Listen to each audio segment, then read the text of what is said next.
News, ladies and gentlemen, for many Syrians who have been fleeing the war-torn country of Syria, with the agreement that Europe got with Turkey last week, they have decided that all the refugees who are on the island of Lesbos and Greece are going to be returned to to Turkey, not returned to Syria, but returned to Turkey.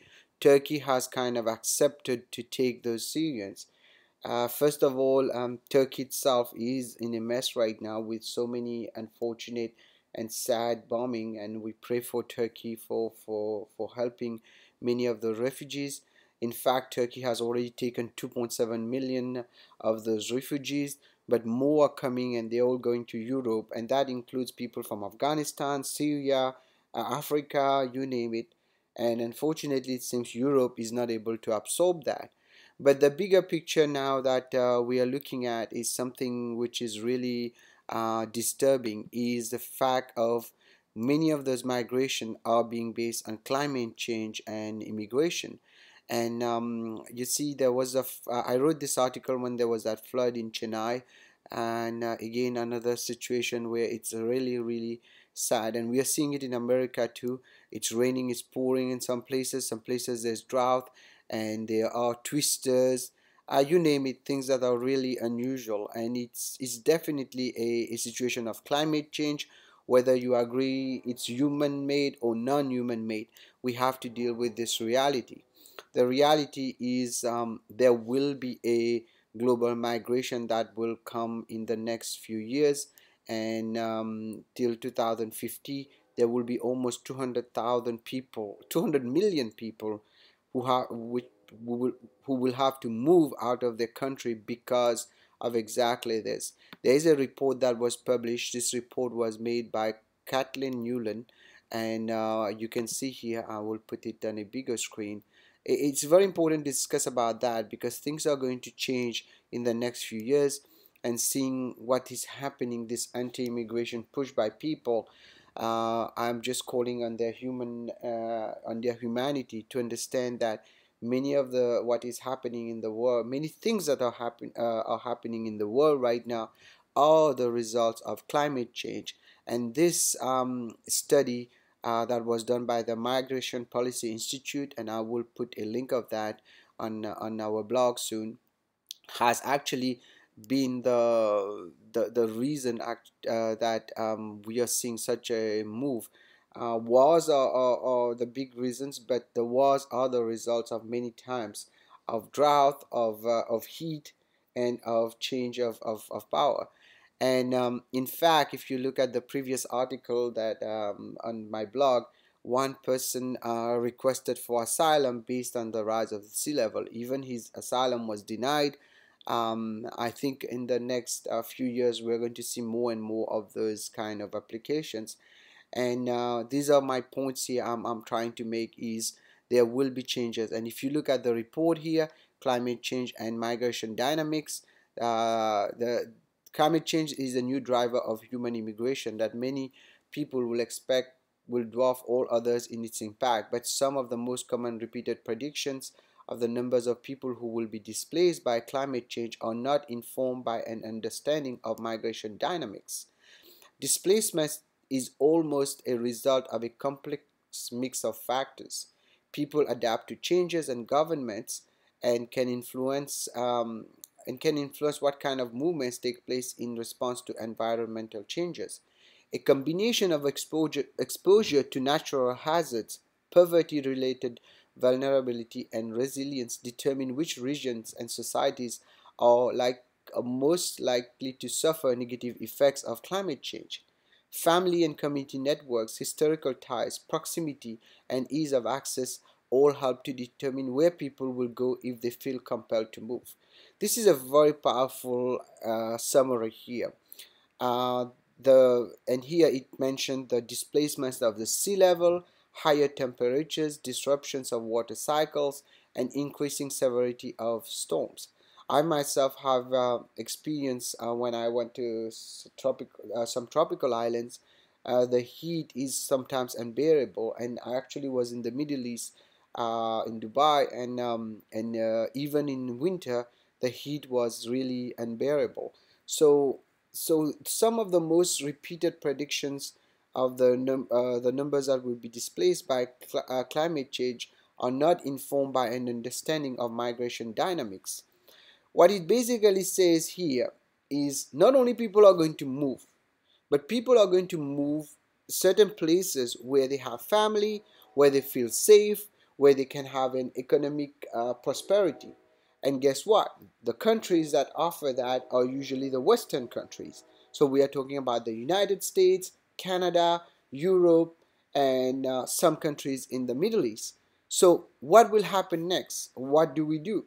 Are we just going to push the people away, or are we going to try to find the solutions?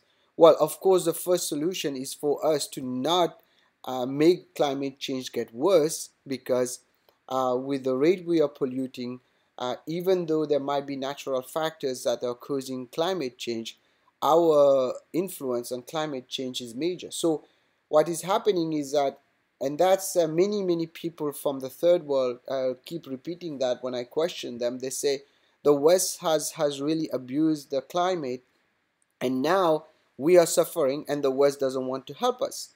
Well, the truth is that there is some truth in what they're saying, although now even the East is polluting. Countries like China and India are becoming among the top polluters because they're trying to give work and basically develop themselves to feed and make a good life for their people. But in return, climate is horrible. If you look at India, for example, things are really getting worse and worse, even in India, in certain cities where people are living pretty much to a level of pollution which is unbearable.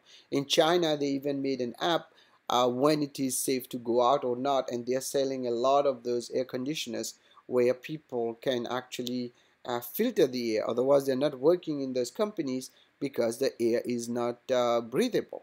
Can you imagine that? We always think air is something free, but guess what? In the next 20, 30 years, not only air is not going to be free, people are going to get out of their countries, especially in countries like Africa where the desert is moving, countries where the sea level is rising. Many countries, people will not be able to leave because the climate will be too hostile for them to leave. So at this point, there will be a migration. And that's why we have to be ready. As an immigration lawyer, I already hear stories about immigration based on asylum, on wars, on political abuse. But what happened when it comes to climate change? They have not really proven a provision on that. But some countries like Maldives, I've heard they're already trying to buy land in other countries for their population to move. And I'm from an island myself, and I know Mauritius too is getting ready for basically protecting their citizens from a sea level rise. And this is what we're expecting. And countries like cities like China, like Shanghai, like Miami, famous Miami in Florida, will be in 20, 30 years will be under the sea. And it's not only going to affect, that means basically we're going to have less space with more people. So at this point, it's not only about immigration. We have to have a very smart way of allowing people to immigrate, but also trying to prevent that. And although this video is mostly about immigration, I think we should in the West and actually try our best to reduce that climate change. If we don't, we are the one who's going to suffer, just like the other people who are already suffering. So this report is awesome, by the way. Nobody really paid attention to it because it's not really something that that you see on the daily basis. But look at the points that they make here. One is sea level rise, which I have mentioned, higher temperatures, disruption of water cycles, and it goes on and on. Severe storms. All of this we're already seeing, not only in the world, but we are seeing it in the United States itself. Look at what's happening in the south, and look at what's happening in some countries where the sea level went up, and the melting of the ice, the record temperatures. how do we deal with that? The question is, how do we deal with the immigration part of it? And that's where it's going to be incumbent on the West, on countries like United States and Canada, to set up an immigration policy which is consistent with climate change. So having said that, ladies and gentlemen, this is just my take on climate change and immigration. I think we are going to see more and more as practitioners, people who are going to try to apply for asylum based on climate change. We have seen one in New Zealand, like I mentioned it in the article that I have here. So on my blog, and I'm going to reduce that in order to I'm going to get out of this one. So here it is. There is a man who thought asylum in New Zealand basically based on what we call climate change. He failed because they say it's not imminent, but the truth is that it's an article from ABC News, so I'm going on their link. But the truth is, the refugee crisis that we are seeing is not only related to war, but we are going to expect in the next 20 years an influx of refugees based on climate change and environmental issues. So hearing a lot of politicians talking about we're going to build walls, while building walls for people just to die when they don't have any kind of choice where to go is going to be really inhumane. And let us see how things unfold in the next 10-20 years. But right now at this point it's already started. Climate change is causing major migration, and that includes affecting the way we see immigration as economic immigration. It's a lot of factors, and one of them is going to be major in the next 20 years is climate change. So ladies and gentlemen, this is Attorney Shah Karali. This is my point of view, and anything I said today is for educational purposes only. You should not act or refrain to act solely on the information provided. You should contact an attorney if you have any questions. Good luck to all of you, and hopefully we change the world to make it a better place. Thank you.